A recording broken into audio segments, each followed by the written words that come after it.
Salut et bienvenue dans Les Belles Découvertes, le podcast de l'EM Normandie qui vulgarise la recherche. Aujourd'hui, nous sommes avec Fabien Nadou. Salut Fabien.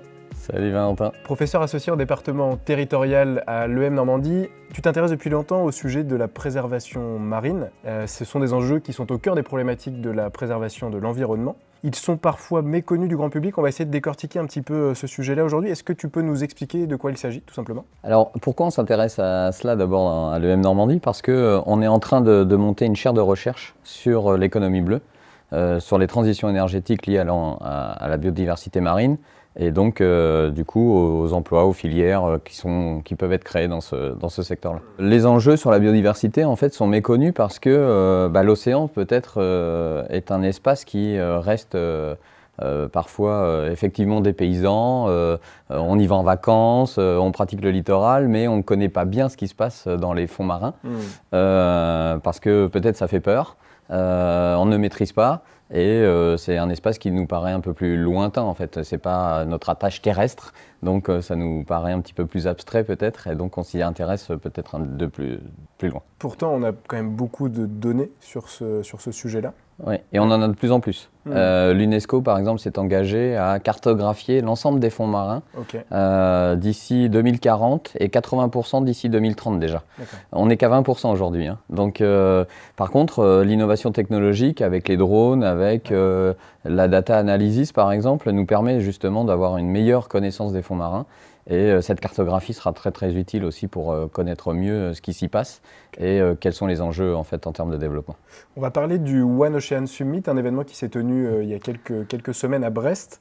Il a évidemment été question de la préservation marine.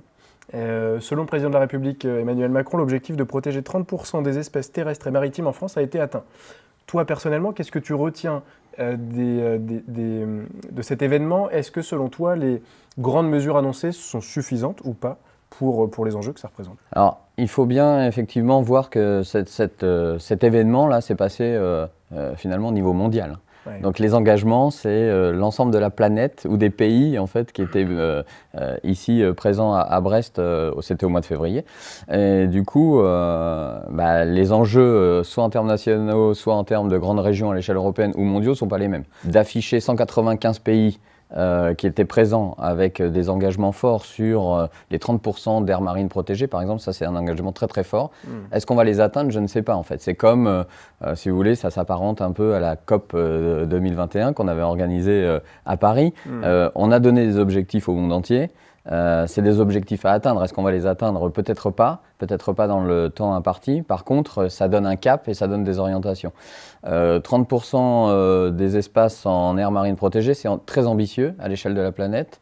Par contre, c'est nécessaire parce que, on va l'évoquer un petit peu plus tard, mais de nombreuses pollutions, de la surpêche, un état critique des océans. Et pourtant, c'est notre ressource principale. Est-ce qu'il y a de la communication, du marketing derrière tout ça, ou est-ce que ce sont de vraies ambitions? On peut se poser la question avec l'exemple que tu prenais sur la réduction du CO2, même sur la transition électrique, notamment sur les voitures électriques, où il y a des objectifs qui sont quand même très ambitieux. Est-ce que tout ça, ce ne sont que des coups de force marketing, ou est-ce qu'il y a du vrai quand même derrière? Je ne pense pas que ce soit un coup de force marketing, en fait. Il y a quand même des enjeux et des problématiques très très fortes. Le fait de pouvoir réunir, encore une fois, un certain nombre d'États, des fois qui n'étaient pas très enclins d'ailleurs à préserver la planète.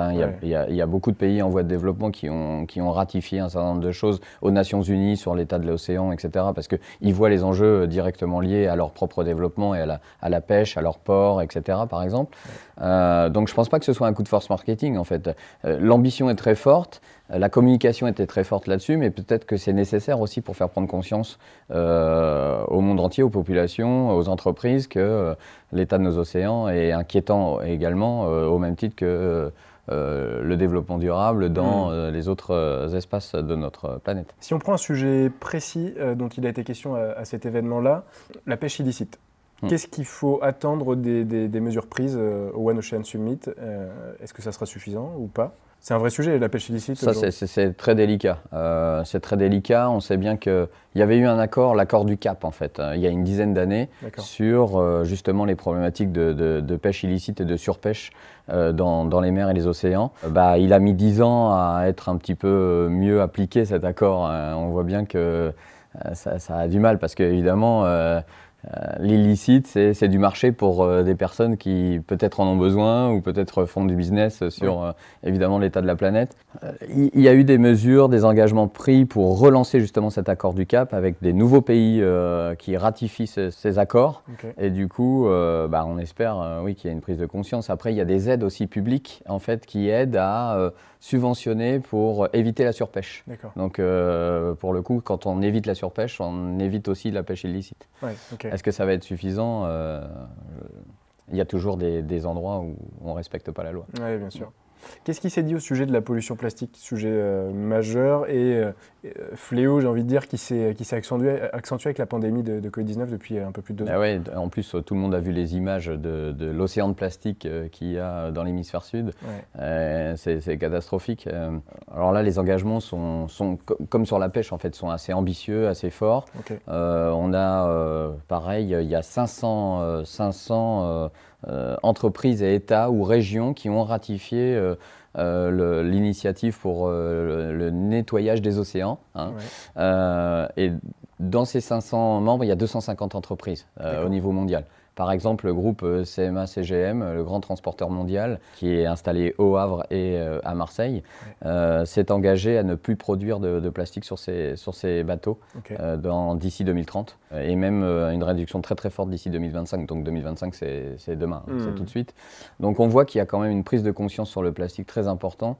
Et qui va assez loin, et dans toutes les organisations, qu'elles soient publiques ou privées, qui s'intéressent à l'océan, en tout cas, l'engagement est très fort et au niveau mondial, il est tout à fait fort. Et il va y avoir une dotation de 4 milliards d'euros d'ici 2025 pour ce nettoyage à l'échelle de la planète par la Banque mondiale et notamment l'Agence française de développement qui y participe. Revenons un petit peu à l'actualité du moment, l'élection présidentielle de 2022 en France. Ce sont des sujets qui sont absents des débats. Je pense qu'on peut le dire, il y a très peu de candidats qui s'emparent de ces sujets. Si on prend le candidat président sortant Macron avec le One Ocean Summit, il en a parlé au mois de février à Brest. Il n'était pas encore déclaré candidat, mais bon, comme il est sous présidence, c'est lui qui pilote la présidence de l'Union européenne. Le One Ocean Summit était organisé dans ce cadre-là. Donc effectivement, il a lancé en fait le débat pour les années et l'agenda futur. Donc on peut dire que il en a parlé un petit peu.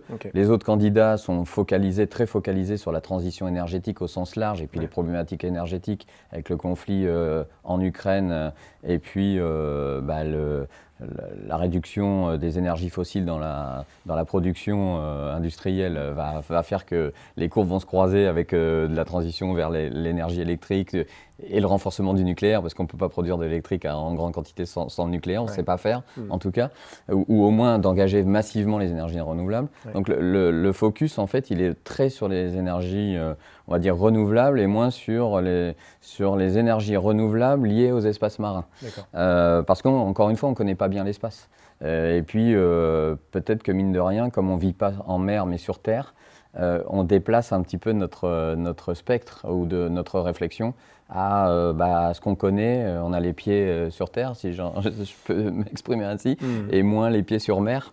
On navigue moins que ce qu'on vit tous les jours sur l'espace terrestre, donc on s'y intéresse moins et pourtant il y a des possibilités de développement extrêmement fortes. Complètement. Il y a des estimations que l'océan peut produire 66 fois plus d'énergie que ce qu'on produit actuellement en énergie terrestre. Ça vaut le coup de s'y intéresser. Donc peut-être que ça vaut le coup de s'y intéresser. C'est ça. Effectivement. Question un peu plus personnelle maintenant, le sujet des enjeux de la préservation marine est à la fois passionnant et inquiétant. Toi, qu'est-ce que tu en penses? Est-ce que tu es optimiste? Est-ce qu'on va réussir à sauver des espèces protégées, à produire plus d'électricité grâce aux espaces maritimes? Qu'est-ce que tu en penses toi personnellement? Comme on est en Normandie, je ferai une réponse de Normand. Je suis ni pessimiste ni optimiste. Je pense que sur cette question-là, il faut être très pragmatique et réaliste. On connaît moi j'ai envie d'appeler ça le cynisme du monde. On sait que d'ici 2050, 50% des espèces marines, faune, flore en général auront disparu.